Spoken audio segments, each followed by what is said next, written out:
Have you ever witnessed a moment so powerful that it shifts your entire perspective? Picture a battered chestnut horse, dismissed and forgotten at an auction, suddenly lifting his head in response to a stranger's gentle whisper. That single, breathtaking instant captures the heart of this incredible story, a story of resilience, trust, and the unbreakable bond between a determined young man and a rejected stallion. Curious how it all unfolds? You won't want to miss the rest of this journey, where each chapter reveals hope sprouting from hardship. Welcome to our storytelling channel, where we share tales that inspire and uplift. If you enjoy heartfelt narratives that remind us of humanity's capacity for compassion, please subscribe to stay updated. Your subscription encourages us to create and share more meaningful stories. So buckle up.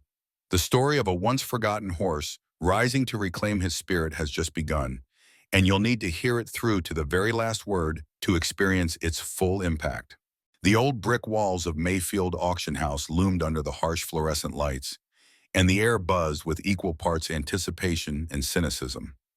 Locals and visiting horse traders alike filled the rows of foldable seats, their murmured appraisals creating a low hum that seemed to underscore the night. Most of the people there were seasoned buyers, men and women who carried well-worn notepads, wore practiced expressions, and understood precisely how to read a horse's muscles and bearing. They were in search of prime candidates, strong backs, shining coats, and good temperaments. Tonight's proceedings had gone smoothly at first. Colts and fillies displayed their pedigrees and fetched decent sums. The higher bid animals generated quick competition among the crowd, who would raise small cardboard signs or nod at the auctioneer at just the right moment. But the mood shifted the instant they rolled out a battered ramp and led a chestnut stallion into the ring. The horse, he would later be called Redwood, looked like a shadow of his potential.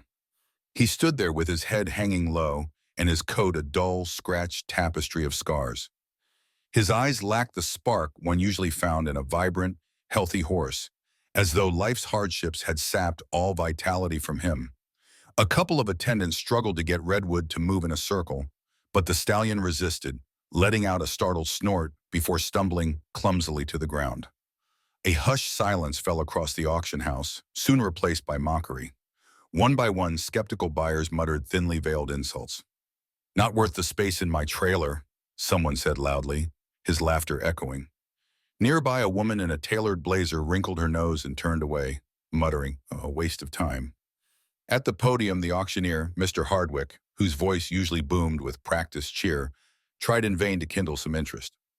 "Ladies and gentlemen," he began, tipping the brim of his faded cowboy hat, "who'll start the bidding at 500? But there was only silence punctuated by a few stifled chuckles. Lowering his initial call, he tried again. "Do I hear 300, 200, 100? The derision in the crowd thickened as Redwood refused to rise, and an uneasy tension settled over the large hall. No one wanted a horse that couldn't stand straight, let alone one that seemed to have lost its spirit entirely. Suddenly, the scrape of a metal chair leg against the concrete floor cut through the humiliating remarks. Heads turned as a slender young man in a worn denim jacket stood up near the back row, his expression resolute beneath an unruly mop of brown hair. "I'll take him," he called, his voice neither loud nor timid but ringing with clarity in the charged space. Conversations died instantly, replaced by an astonished hush. The young man's name was Caleb, and this was the moment he would remember for the rest of his life, the moment he first laid eyes on Redwood. A mixture of curiosity, disbelief, and perhaps a faint glimmer of respect passed among the audience. But no one said a word as Caleb walked deliberately toward the front, determined to claim a life no one else wanted. As Caleb approached the battered chestnut stallion, he felt a strange twist in his stomach.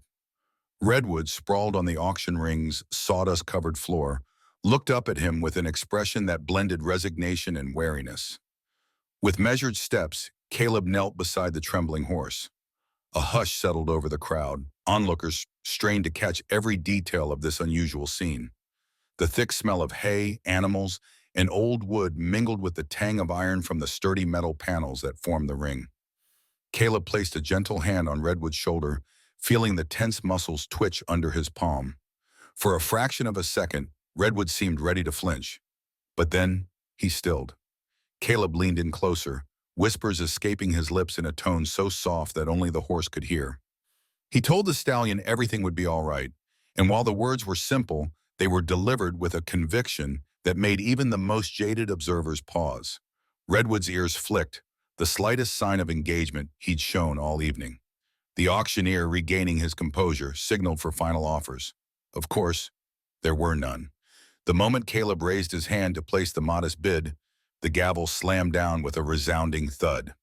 "Sold to the young man in the back," Mr. Hardwick declared, attempting to mask his relief that someone had actually taken the unwanted horse.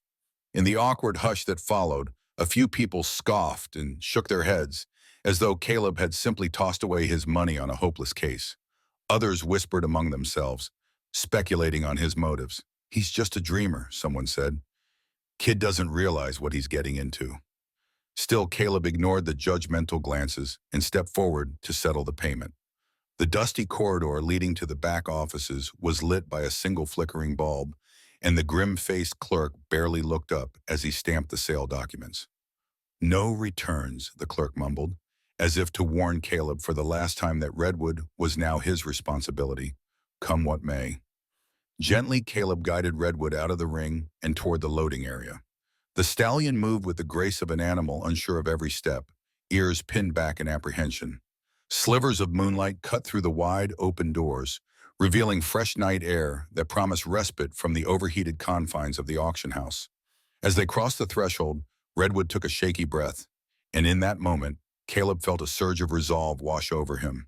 Perhaps it was naive optimism, or maybe it was the deep empathy born from someone who understood what it was like to be overlooked. Caleb had grown up in a small town nearby, spending countless hours in barns and pastures, working odd jobs just to be near horses. He'd never had a show horse or pedigree animal to call his own, and now, faced with Redwood's haunted gaze, something inside him recognized a kindred spirit. It was a feeling that transcended logic. Caleb sensed a path forward for both of them, one that began with a bond nobody else seemed willing to form. That first ride home was a silent pact between man and horse. Redwood, unsteady on his feet, swayed in the trailer, his body taut with distrust. Every bump in the road caused a sudden shift in the horse's posture, revealing just how fragile he felt in this unfamiliar situation.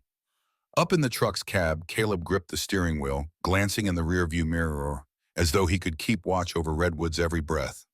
The rhythmic flash of passing streetlights illuminated the dusty farmland roads, and each flicker reminded Caleb of the enormity of what he had taken on. He tried not to think about the financial strain or the skepticism that would greet him back in his hometown. Instead, he focused on Redwood's future, a future he was committed to building on a foundation of patience and trust. By the time they reached Caleb's modest patch of rented land just outside the small settlement of Oak Ridge, dawn was approaching. Morning's light tinted the horizon with pale blues and soft oranges, casting the silhouette of an old barn into sharp relief. The structure, though humble, was well kept. Fresh paint, sturdy fences, and a simple corral. "Welcome home," Caleb murmured, opening the trailer's hatch. Redwood stomped anxiously, nostrils flaring as he took in new scents. Fresh hay, dew-covered grass, and the lingering aroma of pine from the row of trees behind the barn. Slowly, Caleb guided the horse down the ramp, speaking reassuring words all the while. Redwood's ears twitched, catching the tremor of sincerity in Caleb's tone. Despite the stallion's obvious discomfort, there was a moment, fleeting but unmistakable, when Redwood glanced at Caleb as if uncertain whether to flee or to follow. Deciding on the latter, Redwood eased forward step by step until he stood on solid ground. Once inside the barn, Caleb led Redwood to a stall he had prepared. Fresh straw lay thick on the floor, and a bucket of clean water awaited. The overhead bulb cast a warm glow that momentarily disguised the scars etched along Redwood's flank. As Redwood sniffed around, taking careful stock of this new environment, Caleb rummaged through a small cabinet and pulled out an old fleece blanket. He draped it gently across Redwood's back, checking for any signs of pain. Redwood tensed, but then seemed to relent, letting out a low, uneasy nicker. Exhausted but determined, Caleb settled onto a three-legged wooden stool outside Redwood's stall. He watched the horse for a while, noticing every flick of an ear and every nervous shift. When Redwood finally bent his head to sip at the water, Caleb felt a surge of relief. It was a small success, a sign of normalcy in an otherwise strange new world. He felt certain that Redwood's journey was going to be a slow one, fraught with pitfalls and breakthroughs alike. Yet even in his fatigue, Caleb sensed a powerful connection forming, as though Redwood's battered heart had found an echo in his own. News traveled fast in Oak Ridge, a close-knit community where every resident was either a farmer, rancher, or someone who relied on agriculture to make a living. Rumors circulated in the local feed store, the small diner by the lone traffic light, and even at the weekly farmer's market. "Did you hear about Caleb's new horse?" people whispered. "He dragged home some half-dead creature from Mayfield auction. Heard it can barely stand." Some shook their heads in pity, while others snorted in derision. Caleb had always been known as a soft-hearted dreamer. This only seemed to confirm the gossip that he didn't know how to manage his life or finances. Unaware of or simply unfazed by the town chatter, Caleb focused on Redwood's immediate needs. Each morning he rose before sunrise. The only sounds at that hour were the distant call of roosters, the lowing of cattle, and his own deliberate footsteps crunching on gravel as he made his way to the barn. Redwood would be awake, ears flickering nervously at the sound of the door sliding open, as if bracing for some unknown threat. Caleb spoke softly, offering gentle greetings and sugar cubes or bits of carrot, which Redwood eyed suspiciously at first. Over time, the stallion learned that these small gestures were safe, and he eventually began accepting treats from Caleb's open palm. Feeding, grooming, and stall cleaning took up the bulk of Caleb's mornings. He'd brush Redwood's coat with slow, careful strokes, conscious of the scars that marred the horse's chestnut hide. Each scar, Caleb suspected, held a story Redwood couldn't articulate in human language. Yet the horse's flinches and rigid stance made it clear that trust didn't come easily. In those early days, the slightest mishap, a broom toppling over or a bucket handle clanging too loudly, could send Redwood into a frightened scramble. Caleb made a mental note of every trigger, taking care to limit sudden noises and movements. Even so, it was impossible to insulate Redwood entirely from life's unpredictabilities. One day, as Caleb tried leading Redwood into the corral for a bit of fresh air, a car backfired on the nearby road. The echoing pop startled Redwood so badly that he reared up, nearly yanking the lead rope from Caleb's grasp. The horse's eyes rolled with terror, hooves striking the air. Caleb's heart thundered in his chest. But he steadied himself, speaking calmly in a low tone until Redwood's flailing subsided. A trickle of sweat rolled down Caleb's brow, and the incident left him shaken, yet more determined than ever. Amid these challenges, a seasoned local rancher named Henry Mulligan occasionally watched from a distance. He owned a much larger property nearby, with well-maintained pastures and a lifetime of horse wisdom under his belt. One evening, Henry sauntered over, leaning on the corral fence as the sun dipped below the horizon. "You've got heart, kid," he said, not unkindly. "But heart alone might not be enough for this one." Caleb, resting a hand on Redwood's shoulder, replied softly, "He's worth the effort." Henry remained silent for a long moment, nodding slowly, then walked away. If anything, the old man's quiet acknowledgement only fueled Caleb's resolve. Caleb's determination to help Redwood also meant seeking more concrete information about the horse's past. He wasn't naive enough to believe love and patience alone could erase whatever traumas Redwood had endured. With that thought in mind, he decided to revisit Mayfield Auction House to see if there were any records or leads about Redwood's previous owner. The following week, after a morning spent cleaning stalls and feeding Redwood, Caleb drove back to the auction house. The building was almost empty, a stark contrast to the lively atmosphere of auction nights. Only a couple of workers were present, stacking chairs and hauling feed buckets. Caleb found Mr. Hastings, the gruff office manager, behind a cluttered desk overflowing with paperwork. Briefly explaining his reason for coming, Caleb asked if the auction house kept records of the sellers. Hastings shoved a tattered binder across the desk. "Don't expect much," he grumbled. "We don't keep detailed histories on animals that fetch next to nothing." Caleb sifted through outdated receipts and illegible notes until he came across Redwood's listing. It was a bare-bones entry. Stallion, chestnut, scars noted, sold by Silas Cole. No medical records, no pedigree details, only the name and address of the person who'd consigned him for auction. Thanking Hastings, Caleb left with the information. He felt a knot in his stomach as he considered visiting this Silas Cole, uncertain of the reception he might receive. Still, Redwood's fearful reactions kept replaying in his mind.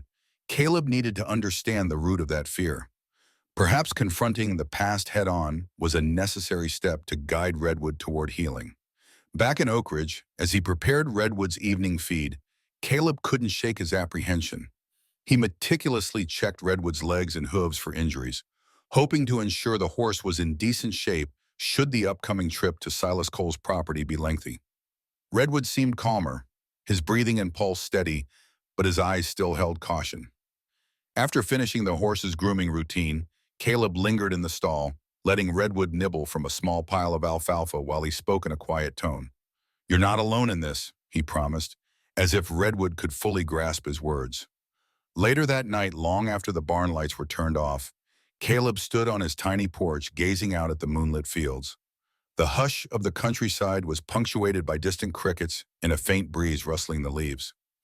In that solitude, Caleb weighed his decision. Meeting Silas Cole could open old wounds and might not offer the comfort or clarity Redwood needed, but ignoring Redwood's history wouldn't serve him either. Caleb was convinced that knowledge was power, and if Redwood was ever to truly move on, they had to face whatever ghost lingered in his past. Clutching the scribbled address he'd copied from the auction papers, Caleb inhaled the crisp night air. Tomorrow, he decided, he would set out to find Silas Cole. Redwood's future, and possibly his own, depended on uncovering the truths no one else had cared to learn. The morning Caleb drove out to Silas Cole's ranch, the sky was painted with heavy gray clouds. A light drizzle misted the windshield, and the wipers made a rhythmic squeak as they swept away the droplets. Caleb navigated winding roads that led farther from the main highway, each mile reinforcing how isolated Cole's property must be.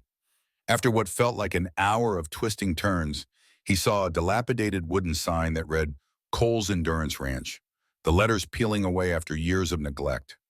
Caleb turned onto a gravel path cluttered with potholes, each bump jostling the small pickup. The land around him looked as though it had once been impressive.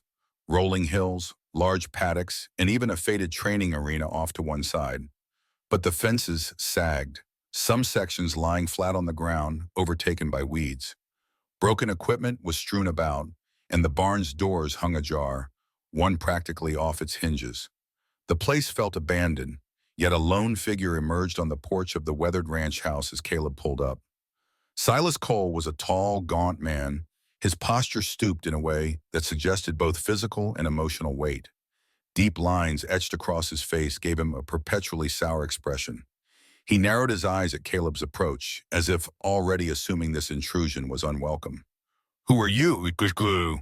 he demanded, his voice gravelly, sharp with suspicion. Caleb cleared his throat, doing his best to remain calm.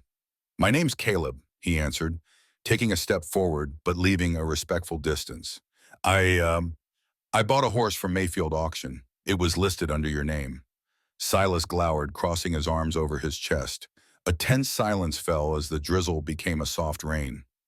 Finally, he nodded once, curtly, and motioned for Caleb to join him on the porch. Reluctantly, Silas began to talk about Redwood, or the chestnut stallion, as he called him, never once uttering a name if the horse had even had one. He spoke in cold, practical terms, describing how the horse had been part of an intense training regimen for endurance events. He had promise, Silas said with a dismissive shrug, but turned skittish, couldn't keep up with the demands. A horse that won't run is a liability. His gaze met Caleb's and something unreadable flickered there. Regret or perhaps just annoyance. Wasn't worth keeping, so I sent him off. Anger churned in Caleb's gut, but he forced himself to remain composed. He probed carefully, asking what could have caused Redwood's extensive scarring. Silas muttered vaguely about accidents and scrapes, but his tone was evasive. Caleb sensed that Redwood's injuries went far beyond normal training mishaps. The man's demeanor turned hostile when Caleb pressed further, and soon Silas refused to say more. As Caleb made his way back to the truck, Silas's parting words echoed in his mind. "You'll never fix that horse. Some animals just aren't cut out for anything more." Caleb slammed the driver's side door, fighting a wave of frustration. Redwood wasn't a liability. He was a life. The scars, both physical and emotional, likely told a story of brutality or negligence. Yet, as the truck rattled down the gravel driveway, Caleb's resolve only grew stronger. Redwood deserved better, and Caleb would do everything in his power to make sure he got it. That evening, after braving the unsettling encounter with Silas Cole, Caleb returned to his barn drenched from the continued drizzle. He found Redwood in a corner stall, dozing lightly, ears flicking every so often in reaction to the sounds of the storm. Caleb stepped inside, quietly latching the barn door behind him. The scent of wet hay and leather mingled with the sharper smell of rain-soaked ground. Slowly he approached Redwood, who lifted his head as soon as the barn lights flickered on. The horse's eyes reflected both curiosity and lingering caution. Caleb set aside his dripping jacket and moved to Redwood's side, running a gentle hand along the stallion's neck. Traces of old scars could be felt beneath his fingertips, a tactile reminder of the story Silas Cole had refused to tell. For a moment, Caleb stood there in silence, letting the sound of rainfall fill the hush between them. He thought about Silas's words, about Redwood being not worth keeping and unfixable. They echoed as a challenge. How wrong he is, Caleb murmured under his breath. He began to brush Redwood's mane, the repetitive strokes as soothing for him as for the horse. Redwood flinched only once, a ghost of his old anxiety, but he recovered quickly. Caleb spoke in a low, comforting tone, recounting the day's events as if Redwood could offer advice. In truth, the act of speaking helped Caleb settle the storm of emotions swirling inside him. Over the next hour, Redwood visibly relaxed, leaning into Caleb's gentle ministrations. When Caleb paused, Redwood nudged him lightly with his nose, a small gesture that signaled a growing bond. Despite the bleakness of the day, Caleb felt the corner of his mouth lift in a hesitant smile. It was moments like this, quiet, unremarkable moments of connection, that fueled his determination. Soon the barn door creaked open, and Henry Mulligan stepped in out of the rain. He tipped his hat, water dripping off its brim. "Heard you went to see that Cole fella, yes, he said, not quite a question, but an invitation to share. Caleb exhaled and nodded, describing the tension, the ranch's neglect, and Silas's dismissive view of Redwood. Henry listened quietly, arms folded across his chest. When Caleb finished, the older man took a moment to consider his words. "There's good and bad in every place and in every person," Henry said softly, casting a fond glance at Redwood. "You found that horse for a reason. Don't let someone else's failures define him or you." Henry's words resonated in the subdued orange light of the barn. Caleb realized, perhaps more than ever, that Redwood's story was an unfinished tapestry. Yes, it was marred by pain and shaped by negligence, but it held the potential for resilience and renewal. Caleb felt something akin to awe at how far Redwood had already come, even if the journey ahead was still daunting. With a final pat on Redwood's shoulder, Caleb nodded at Henry, silently thanking the older man for his steady presence. In that moment, a quiet resolve solidified in Caleb's mind. He would not only nurse Redwood back to health physically, but also help him reclaim his spirit. Regardless of the obstacles, he was determined to unravel the horse's buried potential. Together, they would confront the scars and transform them into stories of survival and triumph. In the weeks that followed Caleb's tense meeting with Silas Cole, life fell into a measured rhythm. Each morning, Caleb would find Redwood waiting in the stall, ears pricking forward at the sound of approaching footsteps. It was a subtle sign of progress. When Redwood had first arrived, every movement, no matter how gentle, sent him into a spiral of alarm. Now the stallion seemed to welcome the early routine. The soft shuffle of hay being laid out, the slow rasp of a grooming brush, and Caleb's calm voice filling the barn with low-spoken reassurances. Even so, Redwood hadn't completely shed his fears. Every once in a while, he would startle at a sudden noise or the glint of sunlight hitting metal, and his tense muscles revealed that his old anxieties still simmered close to the surface. One crisp morning, Henry Mulligan ambled over with a rare smile hinting at the corners of his weathered face. "I see that horse is coming around," he said, nodding toward Redwood, who stood quietly at the edge of the corral. Caleb gave a cautious smile in return, inwardly grateful for the older man's validation. "He's calmer, sure, but I'm still working on trust," Caleb admitted, recalling all the times Redwood had tensed under the halter or flinched at unfamiliar sounds. Henry nodded knowingly. Trust is hard-earned but easily broken, he said, leaving Caleb to mull over that truth. Over the next couple of days, Henry observed from a distance while Caleb guided Redwood in simple ground exercises, leading him at a walk, asking him to halt gently, rewarding each correct step with a whispered word of praise. Even these small tasks were a challenge because Redwood would occasionally freeze, ears swiveling and eyes darting about for any sign of threat. Caleb remained patient, never forcing the stallion beyond his comfort zone, but he also made sure to inch Redwood's boundaries outward. One extra step, one additional moment of calm under a new stimulus. Caleb decided Redwood needed a proper vet check, not just for basic care, but for a deeper assessment of any lingering injuries or internal stressors that might be holding him back.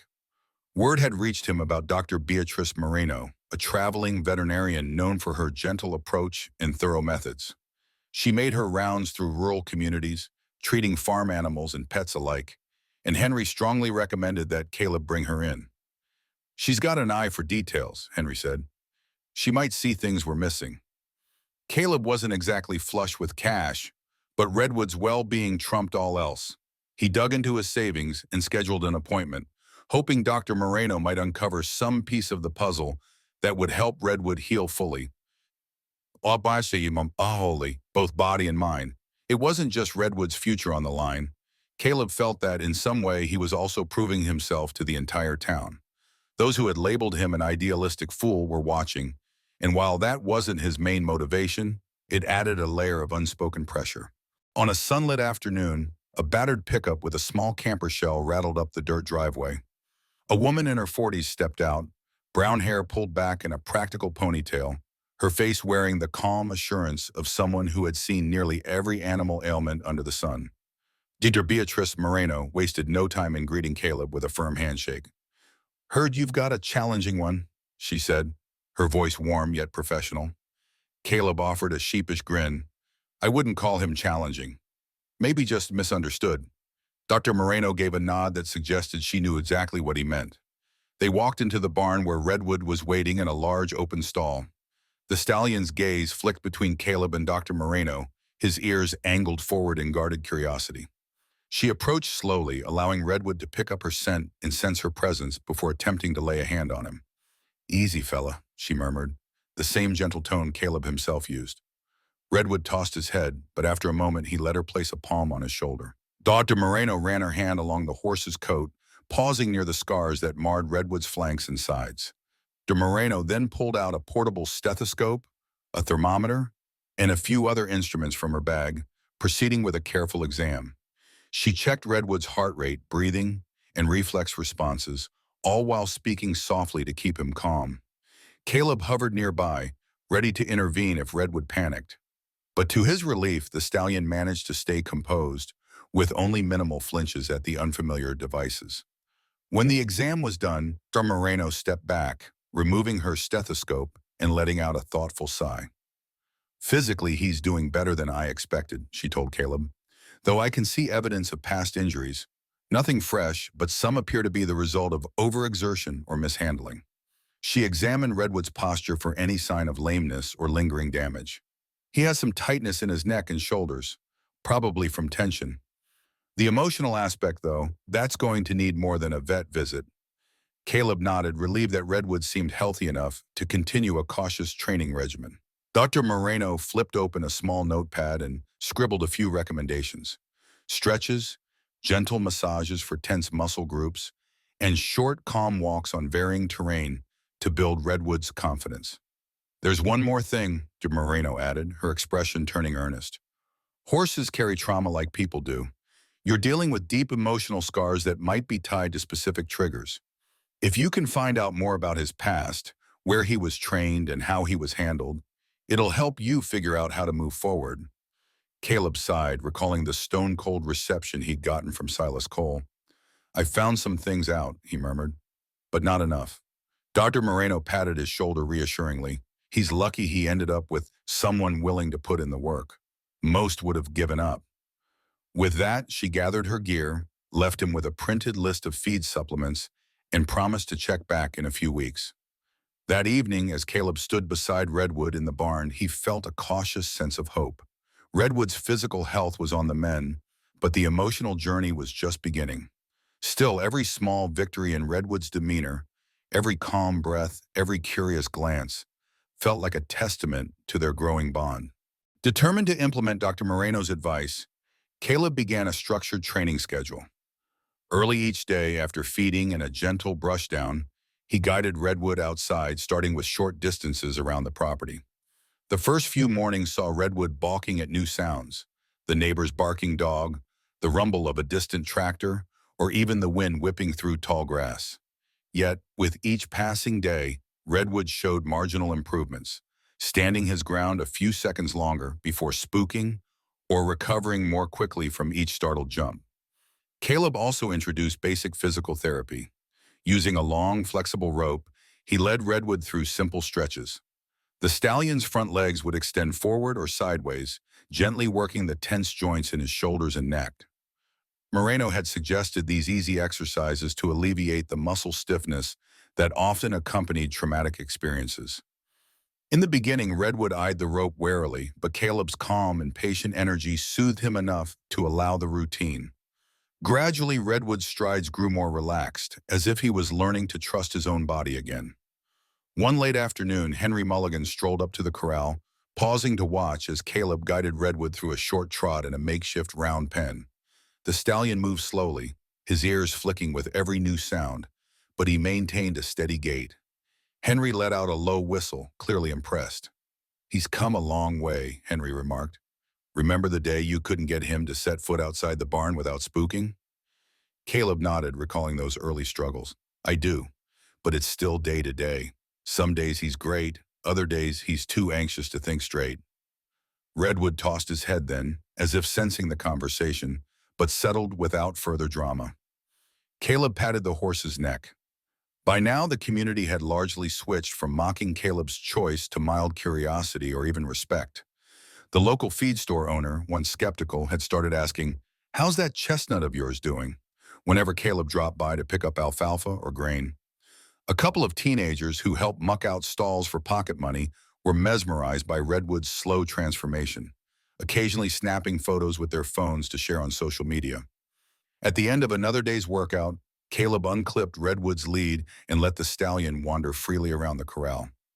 Redwood took a cautious step away, sniffing at the edges of the fence, then lowered his head to graze on patches of grass.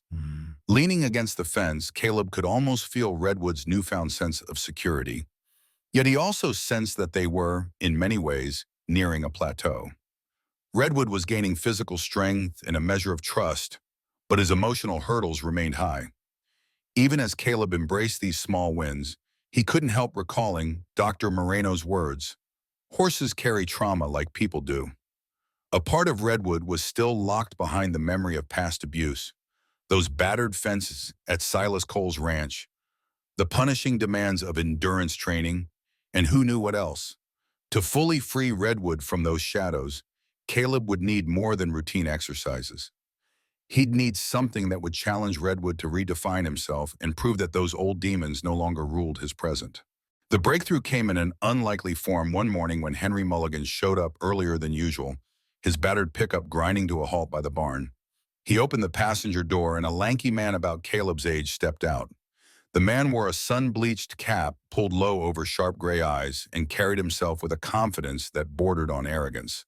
"Caleb," Henry called, waving him over. "This is Emmett Rhodes. Thought you two might want to have a conversation." Caleb instinctively tensed. He recalled hearing that Emmett was one of Silas Cole's former associates, someone who had been around the endurance circuit, as they called it. But he also knew Emmett had left Silas's operation a while back.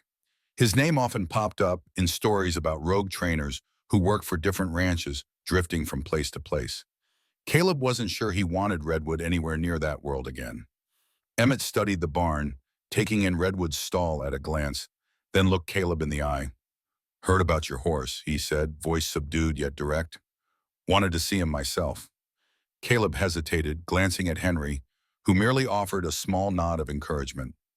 With reluctance, Caleb led Emmett to Redwood, who was munching on a pile of hay in the corner of his stall. The stallion lifted his head, ears flicking uncertainly at the newcomer. Emmett rested his forearms on the stall door examining Redwood from a respectful distance. You know, he began, when Silas took in a horse, it was for one reason only: high-stakes endurance training. He'd find promising prospects, push them to the limit, and those that couldn't keep up got left behind.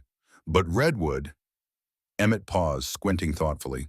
He was special, showed a grit and intelligence we don't see often. A surge of anger welled in Caleb's chest. If Redwood was so remarkable, why had no one cared enough to stop the abuse? He bit back the words, not wanting to start a confrontation. Emmett seemed to sense Caleb's displeasure. "I'm not proud of what went on back there," he admitted. "I was just a stable hand trying to keep the peace. When things got out of hand, I left." He sighed, his eyes flicking to Redwood's scars. "That's on me. I should have done more." Henry cleared his throat. "Emmett thinks Redwood has it in him to recover fully, maybe even do something great. But he also says Redwood has ghosts, bad memories of the racetrack, the training arena, all of it." Emmett nodded.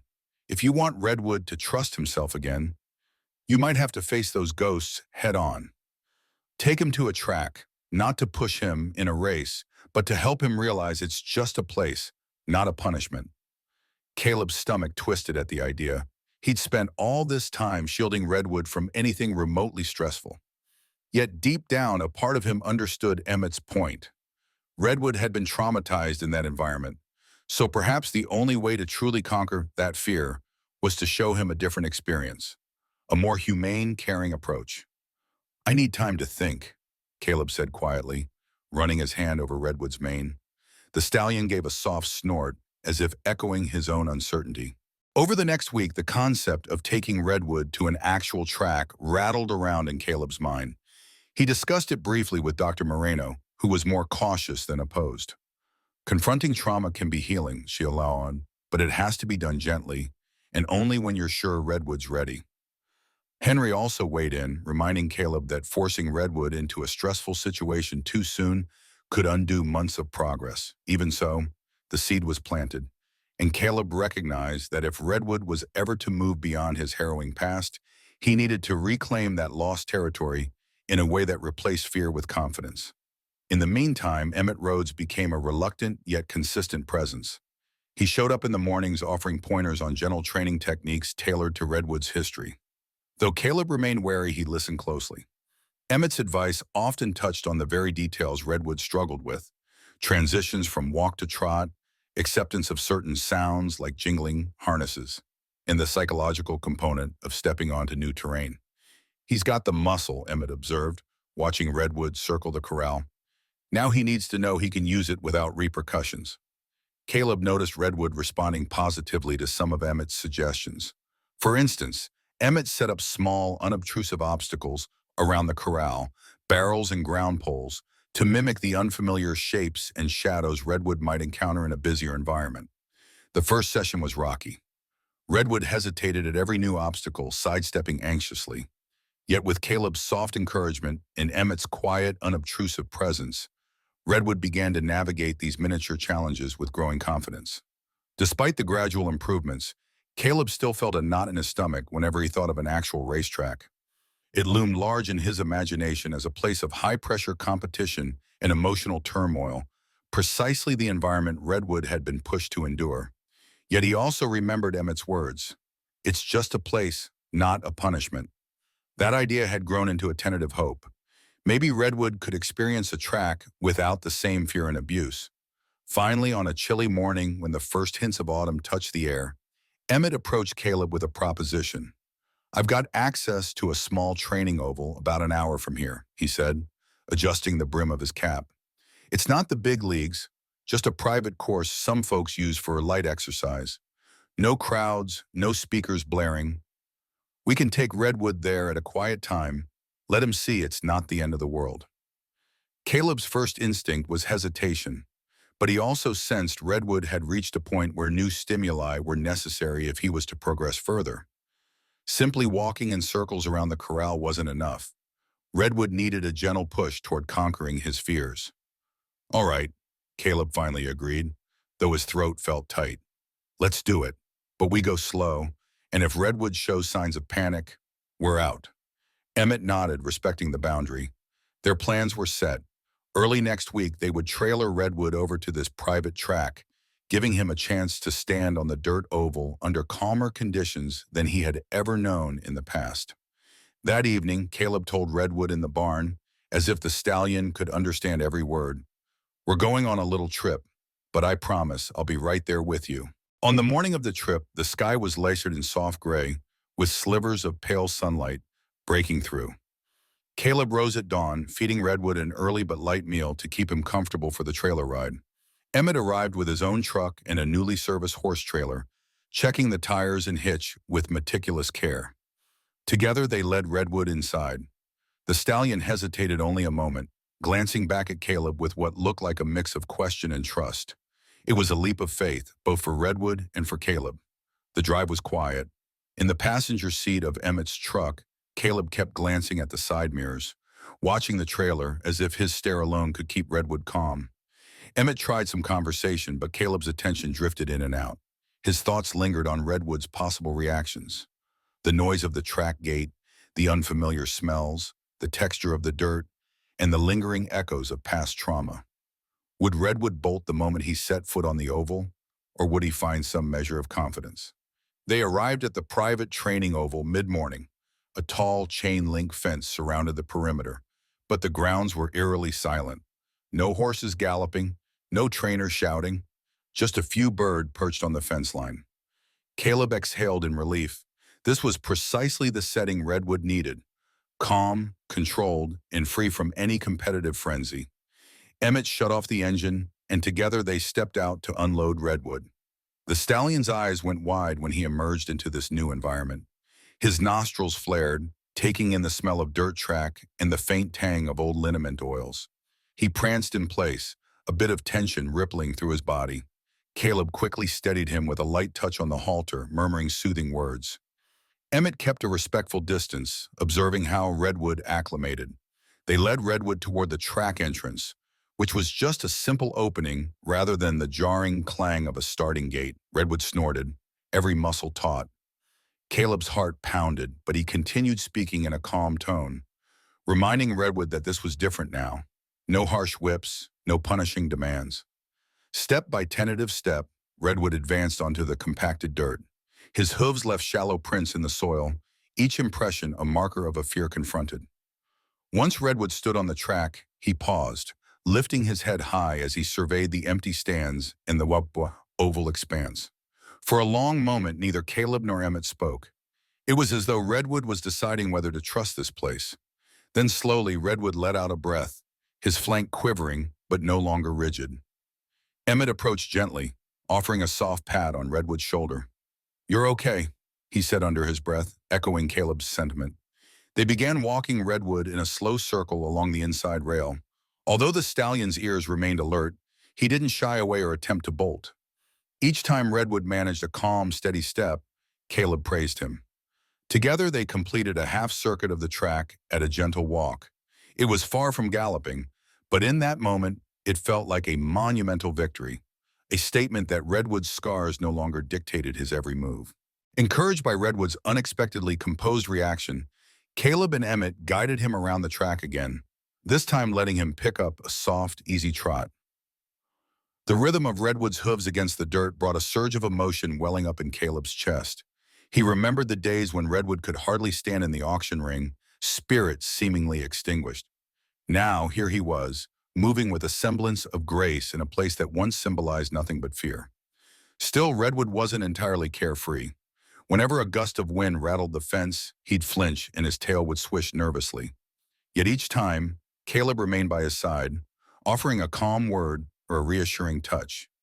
After a short stretch, they eased Redwood back down to a walk, not wanting to overexert him either physically or mentally.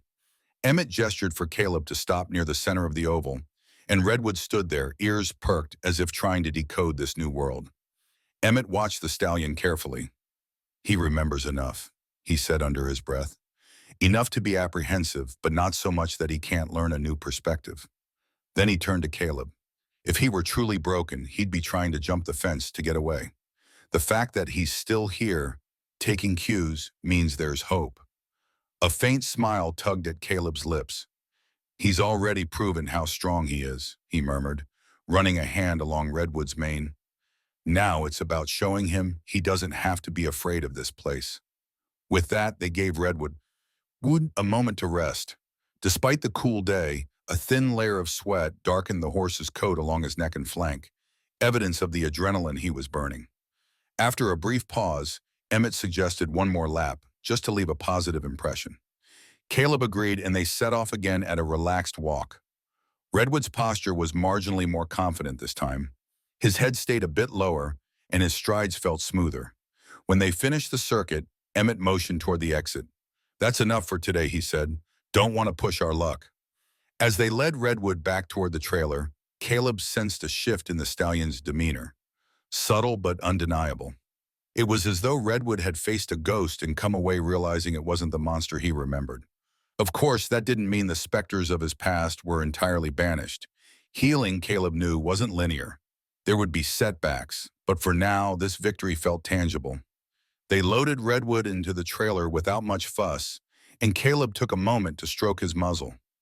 "Proud of you," he whispered, eyes stinging slightly with emotion.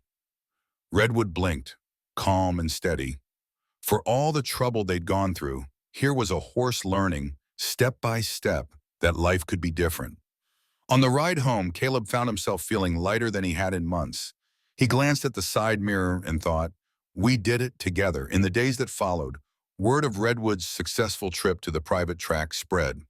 While the townspeople didn't entirely understand the significance, those closest to Caleb, Henry, Dr. Moreno, and even the skeptical feed store owner, acknowledged this milestone with a quiet respect. Emmett, for his part, seemed cautiously pleased, though he hinted there might be more hurdles ahead. If Redwood was truly to shed his past, a bigger test waited on the horizon, a return to a legitimate racetrack, possibly with a small audience in the echoes of his old life. For now, though, the immediate goal was clear. Redwood needed time to internalize this new association with the track, a place of controlled challenges rather than abuse. Caleb remained vigilant, watching for signs of lingering fear. But as each sunrise painted the barn in warm light, Redwood greeted him with a steadier gaze, a horse slowly learning that the future didn't have to mirror the darkest parts of his past. In the aftermath of Redwood's first visit to the private track, a new chapter began unfolding, both for the horse and for the people orbiting his story. While Caleb remained cautious about next steps, he noticed small but unmistakable shifts in Redwood's demeanor. Each day in the corral, Redwood moved with a touch more fluidity and confidence. His ears stayed perked rather than pinned back, and he hesitated less at new obstacles or sudden noises. It was as though one positive encounter had altered his entire perception of what a track could be. Emmett Rhodes, true to his word, showed up regularly with training suggestions, though he mostly kept a low profile. He recognized that his involvement in Redwood's previous life demanded humility. Trust would not come easily, neither from Redwood nor from Caleb. The townspeople's curiosity also deepened. Rumors had already circulated that Redwood had trotted on a racetrack without losing his composure. For a community accustomed to hearing only about Redwood's dreadful beginnings, that broken-down stallion from Mayfield auction, this was a surprising development. A few of the more skeptical voices shifted their tone to grudging admiration. The feed store owner, once quick to roll his eyes at Caleb's unorthodox attempts, now asked detailed questions. How'd he take the starting bell? Did he spook at the rail? Caleb always responded with patience, emphasizing that Redwood's progress was more about emotional rehabilitation than spectacle. Henry Mulligan watched these shifts from the sidelines, occasionally offering Caleb a gruff compliment. "People don't see transformations like this every day," he said one evening, standing by the corral fence while Redwood and Caleb moved through a series of calm walk-trot transitions. A horse that's been hurt as bad as Redwood, well, usually they never fully recover. But he's got a will to live, and so do you. Sometimes that makes all the difference. Caleb took those words to heart. It was true, Redwood's journey had become a testament to the healing power of mutual trust. Yet, lingering questions remained. Dr. Moreno suggested Redwood should undergo a more thorough examination before any further track visits, specifically looking at the stallion's stress responses. She proposed a specialized test involving heart rate monitoring during exercises, an assessment that could highlight hidden anxieties Redwood might still harbor. Physical signs sometimes precede behavioral reactions, she explained. If we see a spike in heart rate before Redwood visibly panics, we'll know we're inching too close to his threshold. Caleb immediately agreed the last thing he wanted was to push Redwood so hard that old traumas resurfaced in full force. Emmett, meanwhile, had been quietly preparing for the next crucial step, taking Redwood to a real, albeit low-key, racetrack. Not for racing, but for a walkthrough with at least a handful of onlookers and some standard track noises. He's ready for the next level, Emmett insisted one afternoon. Caleb felt an uneasy flutter in his stomach whenever that topic came up. Would Redwood handle an environment that even vaguely resembled his old haunts of exploitation and pain? But Emmett was persistent. "We do it slowly, just like last time," he reassured Caleb, "and we leave at the first sign he's overwhelmed." Caleb spent late nights mulling it over, conferring with Dr. Moreno, and receiving quiet nods of support from Henry. Ultimately, he knew Redwood had reached a plateau. As long as they stayed within familiar, comforting routines, Redwood might never confront the deeper layers of his fear. Perhaps it was time to see if Redwood could rewrite his history entirely, to stand where he once felt powerless and discover the strength he now possessed. Before Redwood could face a full-scale racetrack experience, Dr. Moreno arrived one morning armed with a specialized heart monitor designed to fit discreetly under a training girth. She explained that while Redwood carried some visible scars, the invisible ones would show up in his physiological responses long before he displayed overt signs of distress. Caleb listened intently as Dr. Moreno attached the device, gently securing the small sensors against Redwood's coat. Redwood blew through his nostrils in mild annoyance at the odd sensation, but he tolerated the procedure without spooking, a small victory in itself. Taking Redwood to the corral, Caleb walked him in gradual circles under Dr. Moreno's watchful eye. Emmett stood off to the side, arms folded, nodding occasionally when Redwood made a smooth transition from walk to trot. With each movement, Dr. Moreno watched the readings on her handheld monitor. "So far, so good," she murmured, seeing that Redwood's heart rate rose only marginally with normal exercise. After 20 minutes, she asked Emmett to introduce mild stimuli, clanging a small bell or tapping the rail with a riding crop. Redwood's ears flicked, and he tensed briefly, but the monitor displayed only a slight spike before leveling out again. Caleb felt an odd sense of relief mixed with pride. The device offered tangible proof that Redwood's coping mechanisms were improving. Where he once might have panicked at unexpected noise or sudden movement, he now recovered in seconds. "He's learning to trust his environment," Dr. Moreno observed, "and more importantly, to trust you." After they concluded the test, they removed the heart monitor, praising Redwood profusely. The stallion, for his part, gave a quiet snort and nudged Caleb as if to say, "That's enough fussing for one day." By late afternoon, Dr. Moreno delivered her formal findings. Redwood's stress levels were well within acceptable limits for light training, and while he still showed a heightened reaction to certain abrupt sounds, it wasn't so severe as to bar him from further exposure. "Keep a close eye on him," she warned. "Progress can backslide quickly if we misjudge his readiness."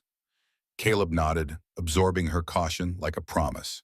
The following day, Emmett approached with a proposition for the real track visit. "There's a midweek window when the place is nearly empty. Maintenance crews do the early shift, then the track sits idle until late afternoon." He explained that they'd have minimal witnesses, just a few staffers, and maybe a stray trainer or two. "If Redwood shows any sign of distress, we'll head out immediately." Though Caleb's heartbeat quickened at the thought, he agreed. After all, Redwood's calm acceptance of the private training oval had surprised everyone. Maybe this venture would go just as smoothly, or at least not devolve into chaos. On the morning they planned to depart, Caleb felt a tension akin to the day he'd first brought Redwood home from the auction. He meticulously checked the trailer's floorboards and tires, filled a tub with fresh water, and made sure Redwood's tack was comfortable. Even the slightest pinching girth could sour the horse's mood. As they loaded Redwood into the trailer, the stallion gave a subdued whinny, neither fearful nor enthusiastic, but accepting. Caleb took that as a positive sign. They set off, both anxious and hopeful, prepared to face the very arena that had once been Redwood's downfall in a bid to transform it into a source of liberation. The drive to Brookvale Downs, a modest local racetrack, felt both too long and too short. Emmett navigated while Caleb stared pensively out the window, replaying mental images of Redwood's earlier triumph at the private oval. The facility came into view as they topped a slight rise, a sprawl of wide dirt lanes encircling an infield of scrubby grass, flanked by a ragged set of bleachers. This wasn't a glamorous venue for high-stakes events, more of a regional training ground, an occasional host of small meets. All the better, Caleb reasoned. The fewer crowds, the calmer Redwood might remain. Pulling through the rusted gate, they found the parking lot mostly deserted. A couple of trucks and trailers were parked near the far end, likely belonging to local trainers. Caleb hopped down from the passenger seat, taking a moment to center himself. Emmett unlatched the trailer, revealing Redwood standing calmly, but with his ears pitched forward in heightened alert. Together, they eased the stallion onto solid ground. Redwood lifted his head, inhaling the distinctly familiar sense of the track. Dusty earth, lingering sweat, and the distant echo of horses that had once thundered across the lanes. His muscles bunched, but Caleb softly stroked his neck. After allowing Redwood a few minutes to survey his surroundings, they led him toward the entrance gate.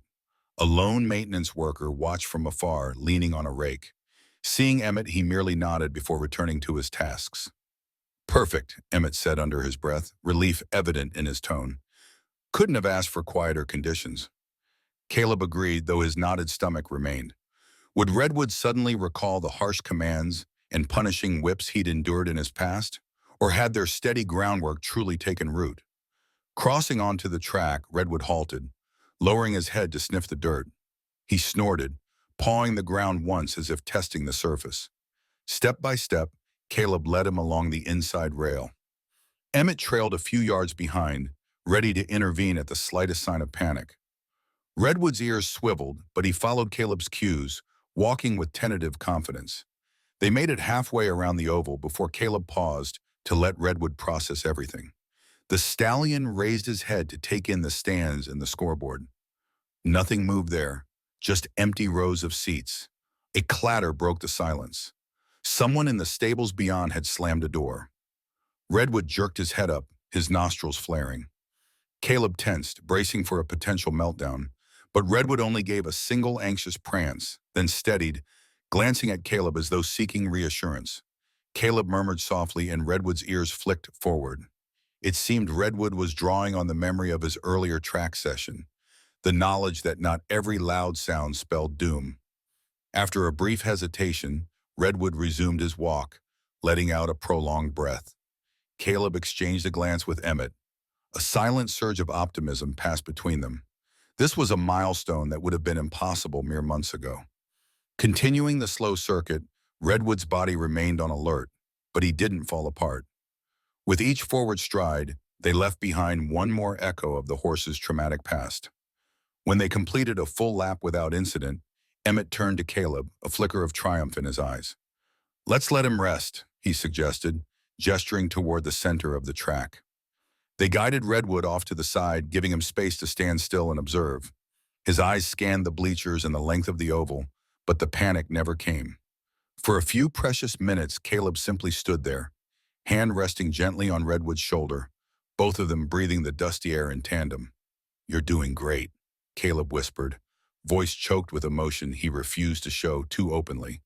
And Redwood, as if sensing that heartfelt gratitude, relaxed enough to drop his head and nibble at a patch of grass sprouting near the track's infield. A wave of relief washed over Caleb, and for a moment he let himself believe that Redwood had finally, truly turned the corner. Encouraged by Redwood's composure, they decided to step up the challenge just a notch. Emmett retrieved a lightweight exercise saddle from the truck, something simpler than a full racing saddle but still enough to replicate the sensation Redwood once associated with punishing rides. Caleb watched warily as Emmett approached the stallion, cinch and stirrups in his hand. "He's come this far," Emmett reassured Caleb, "but we have to see how he handles the tack in this environment." Caleb nodded, gently stroking Redwood's neck to keep him calm. The stallion tensed when he felt the saddle settle against his back, but he didn't bolt or rear. Emmett deftly fastened the cinch, taking care not to yank it tight too suddenly. Redwood's eyes widened, but he stood his ground, blowing out a short breath. Caleb murmured words of encouragement, stepping closer so Redwood could feel his reassuring presence. Once saddled, Redwood gave an uncertain shuffle of his feet, as if testing whether this old setup would lead to the same harsh demands he once knew. But Emmett remained gentle, adjusting the stirrups with measured slowness. "We're not asking him to race," Emmett explained softly. "Just letting him see this doesn't have to be a bad thing." Caleb could only hope Redwood was absorbing that message. They walked Redwood around again, letting him feel the stirrup's slight bounce against his sides. Although he flicked his tail in agitation at first, Redwood soon settled into a comfortable walk, eyes no longer rolling in apprehension. The maintenance worker from earlier had come to watch quietly, leaning against the track's inner fence. Another stable hand wandered over, curiosity piqued by the unusual sight of a calm chestnut stallion being handled so gently. At one point, Emmett asked if Caleb wanted to mount Redwood for a slow walk along the track. Caleb's heart hammered at the suggestion. He had ridden Redwood around the corral at home, but never in a setting that carried so much emotional weight. Still, Redwood was calm, and Caleb sensed a now-or-never moment. With deliberate caution, Caleb placed a foot in the stirrup and swung into the saddle, mindful of Redwood's posture the entire time. The stallion shifted uneasily, ears swiveling, but Caleb's soothing voice kept him grounded. Seated atop Redwood, Caleb felt a swirl of emotion, pride, gratitude, and a tinge of sadness for all Redwood had endured. He lightly pressed his calves against Redwood's sides, signaling a walk. Redwood responded with a careful step forward, the dirt track crunching under his hooves. They moved at a slow pace, circumnavigating the oval in unhurried arcs. Each lap was a triumph in itself.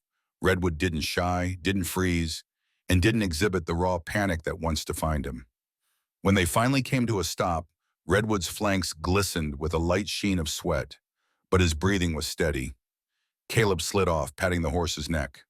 "That's enough," he whispered, voice husky with suppressed emotion.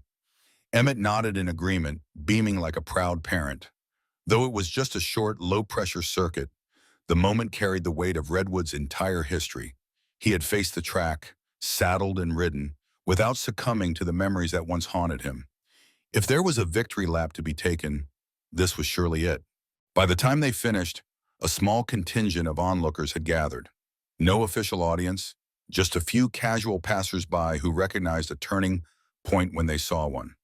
The stable hand leaned over the fence, offering a simple thumbs up. The maintenance worker clapped once, as if uncertain whether applause was appropriate in the near-empty stands. Yet the gesture felt momentous to Caleb, a tiny acknowledgement that Redwood's story, once marked by ridicule, was shifting toward admiration. Loading Redwood back into the trailer was uneventful, a departure from the tense days when the trailer alone could trigger his anxiety. Emmett carefully removed the saddle and patted Redwood's side. The stallion exhaled, seeming more tired than traumatized, his head drooping slightly as if to say, "I've done enough for one day." Caleb made sure Redwood had water, then latched the trailer doors. They pulled out of Brookvale Downs with a sense of cautious euphoria. The ride home was much quieter than Caleb expected, both outwardly and inwardly. Emmett occasionally broke the silence to remark on Redwood's composure. Caleb responded with short, grateful acknowledgments, but mostly he let his mind trace over the day's events.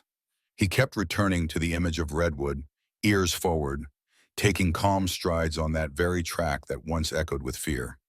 A surge of gratitude welled in his chest, for Redwood's resilience, for Emmett's guidance, for Dr. Moreno's unwavering support, and for Henry's steady belief that Redwood was worth saving. Back in Oak Ridge, they arrived at Caleb's barn just as twilight painted the sky with streaks of orange and purple. Henry was there, leaning against the fence with arms folded. He looked up when he heard the truck rattle into the driveway. Once Redwood stepped off the trailer, Henry's eyebrows rose. "He looks calm," was all the older man said, but his tone held a note of admiration. Emmett filled him in on the details while Caleb guided Redwood into his familiar stall. Inside the barn, the sounds were comfortingly routine. The rustle of straw, the gentle clang of a bucket. Redwood dipped his muzzle into fresh water, taking long gulps. Caleb removed the halter and gave Redwood a thorough check. No signs of distress or unexplained trembling. If anything, Redwood's eyes seemed at ease, as though the day's challenges had been physically tiring, but mentally empowering. Caleb allowed himself a moment of pride. Not so long ago, Redwood could barely stand without trembling in fear, let alone enter a racetrack and remain composed under saddle. Henry and Emmett joined him in the barn shortly after, forming an impromptu circle around Redwood. "Looks like you proved a lot of folks wrong today," Henry remarked. Emmett gently ran a hand over Redwood's neck. "He's stronger than any of us realized," he said, voice full of quiet respect. Caleb nodded. "It's not just about strength," he added. "It's about trust. He's finally starting to believe that we won't hurt him." As the day wound down, Emmett departed, promising to return with new ideas for Redwood's continued rehabilitation. Henry lingered a while longer, saying very little, but Caleb could feel the pride radiating from the older man's presence. Then it was just Caleb and Redwood in the warm glow of the barn's overhead lights. Caleb stroked Redwood's muzzle, whispering words of thanks. In that hushed moment, he felt not only that Redwood had conquered a piece of his past, but that the horse's story was evolving into something bigger. A testament to compassion and the unbreakable bond between a wounded animal and the human who refused to give up on him. In the following days, a ripple of excitement swept through the small community of Oak Ridge. Word spread that Redwood had not only visited Brookvale Downs, but had trotted calmly on the track under saddle. Townsfolk who once rolled their eyes at Caleb's determined optimism now sidled up to him in the feed store or the post office, asking genuine questions about Redwood's progress. The story of a broken horse rising to overcome his past was irresistible, a real-life parable of resilience. Dr. Moreno dropped by unannounced one afternoon, keen to see Redwood in the aftermath of his big day. She found him lazily munching on hay, exuding a surprisingly serene vibe for a horse once ruled by anxiety. Placing a stethoscope against his flank, she listened for any irregularities in his breathing or heartbeat. After a moment, she looked at Caleb with a pleased nod. "He's handling stress far better than before," she announced, standing up and tucking her stethoscope away. "Clearly, exposure done right is helping him more than any sedative or isolation ever could." Caleb couldn't hide his grin.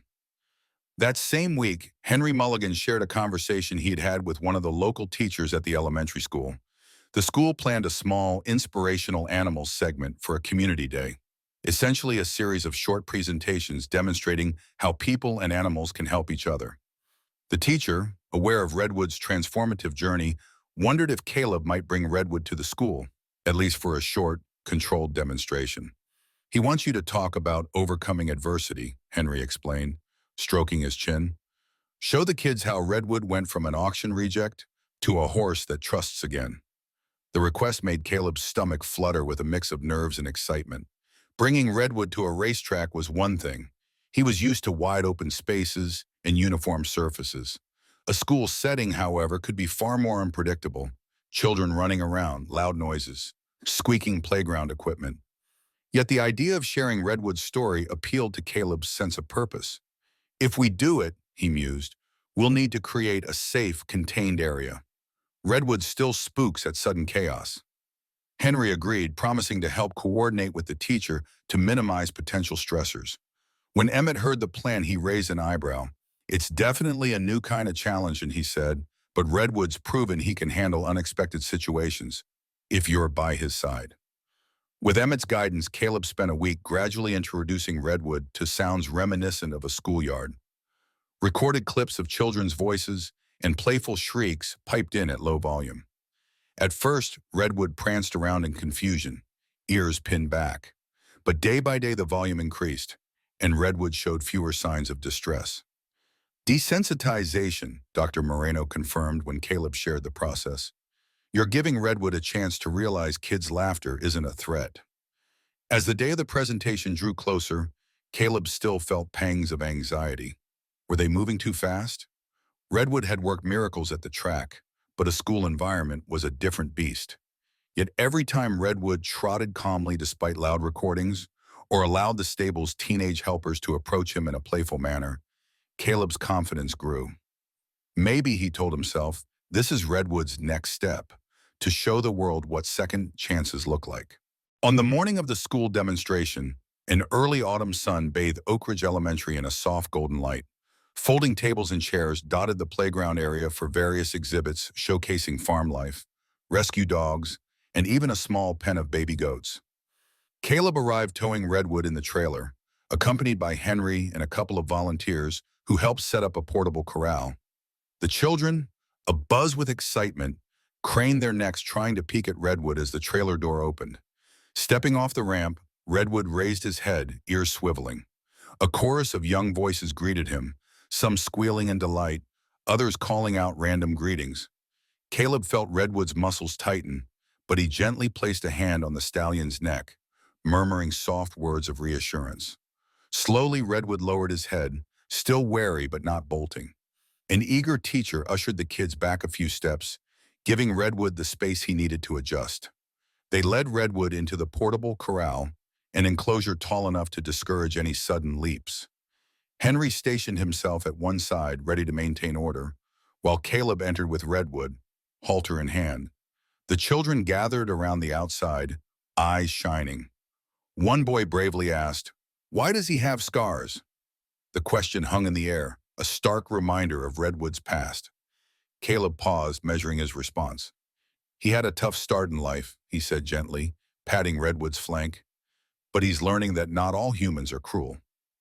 That became the segue for Caleb to recount Redwood's story. He spoke simply, in words the kids could grasp, explaining how Redwood was once dismissed as worthless and frightened by the world, only to discover kindness and second chances. Redwood stood remarkably calm, occasionally flicking an ear when a child's laughter or squeal jumped in volume. Several times, Redwood looked to Caleb as if seeking affirmation, and each time Caleb offered a soothing voice or a gentle rub along the horse's mane. The children asked more questions. Did Redwood like carrots? How did Caleb train him to be unafraid? Could Redwood run fast if he wanted to? Caleb answered patiently, allowing Redwood's journey to become a lesson in empathy. He explained that building trust took patience, kindness, and never losing hope. Animals feel fear and pain, just like we do, Caleb reminded them. But they can also learn to trust again, even if someone hurt them before. Toward the end of the session, the teacher invited a handful of kids to approach the corral under close supervision. Redwood snorted quietly, but he didn't back away when small hands patted his shoulder or reached out to offer a single carrot slice. Each gentle stroke or timid smile was another affirmation that Redwood was stepping into a new narrative. He was no longer that scarred auction horse, but rather a symbol of resilience standing in a circle of bright-eyed admirers. When it was time to leave, the children clapped and waved. Redwood turned his head, seeming to watch them with a mild, almost curious expression. Caleb's chest swelled with an indescribable mix of relief and pride. They'd taken Redwood from the darkness of his past to a space filled with hope and wonder, proving not just to the kids but to the entire town that redemption was real. As the trailer door closed and Redwood settled in for the ride back, Caleb felt a profound sense of closure and new beginnings all at once. Indeed, Redwood's story wasn't just about a horse rescued from despair. It had become a living testament that every scar can heal and every spirit can rise from the ashes, if only given a chance. Looking back on Redwood's remarkable transformation, I can't help but feel moved by what a bit of faith and a lot of compassion can accomplish. When I first witnessed the bond between this once-forgotten horse and the young man who refused to abandon him, I realized the story was much bigger than either of them. Redwood's victory over past abuse is a testament to the power of love, patience, and the unwavering belief in second chances. If Redwood's journey has stirred your heart, please share your thoughts and experiences in the comments below. Let's keep this conversation going and learn from one another how to extend empathy to every living being. And if you haven't already, make sure to subscribe to our channel so you won't miss other uplifting stories. Thank you for joining us in celebrating Redwood's story. May it inspire hope in every challenge you face.